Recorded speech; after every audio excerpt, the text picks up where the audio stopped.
Kumbharwada railway ફાટકથી circle સુધીનો road ચોમાસાને કારણે તૂટી જતા ઠેર ઠેર ખાડાના કારણે વાહન ચાલકો મુશ્કેલી વેઠી રહ્યા છે. ચોમાસાને લઈ શહેરના મોટા ભાગના વિસ્તારો બિસ્માર બન્યા છે. રોડ ઉપર ખાડા પડી ગયા છે, જેને લઈ નાના મોટા અકસ્માતો સર્જાતા રહે છે. શહેરના કુંભારવાડા રેલવે ફાટકથી કુંભારવાડા સર્કલ સુધીનો રોડ વરસાદના કારણે તૂટી જવા પામ્યો છે. બિસ્માર રોડ તેમજ રોડના પડેલા ખાડાને કારણે વાહન ચાલકો ભારે મુશ્કેલી સહન કરી રહ્યા છે.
મિસળના છોકરા પાણી ભરેલા પડી જાય છે. પડી ગયા હોય તો આ રોડ બન્યો એટલે કેટલો સમય છે? 3 મહિના લગભગ થયા છે. અંદાજ 4 મહિના થયા.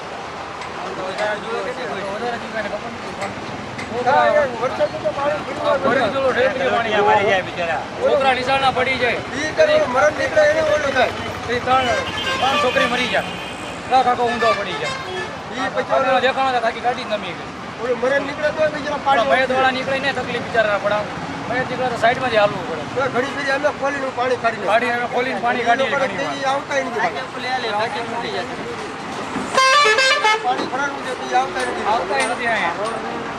ટાંકી વાળા જો ટાંકી તમે ખોલી લાવો. આપણે થોડો પગાર આપવાનો. ચિત્રમન ડેરી પર જો રોડ હાવ ચિત્રમન ડેરી પર એવું છે. 2 મહિના ક્યાં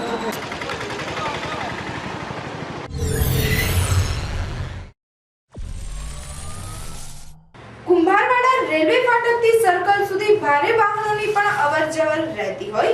બિસ્માર રોડના કારણે જીવલેણ અકસ્માત પણ થઈ શકે છે, જેને લઈ મહાપાલિકા દ્વારા કોઈ મોટો અકસ્માત સર્જાય તે પૂર્વે રોડની મરામત કરાવે તેવી કુંભારવાડાના રહીશોએ માંગ કરી છે.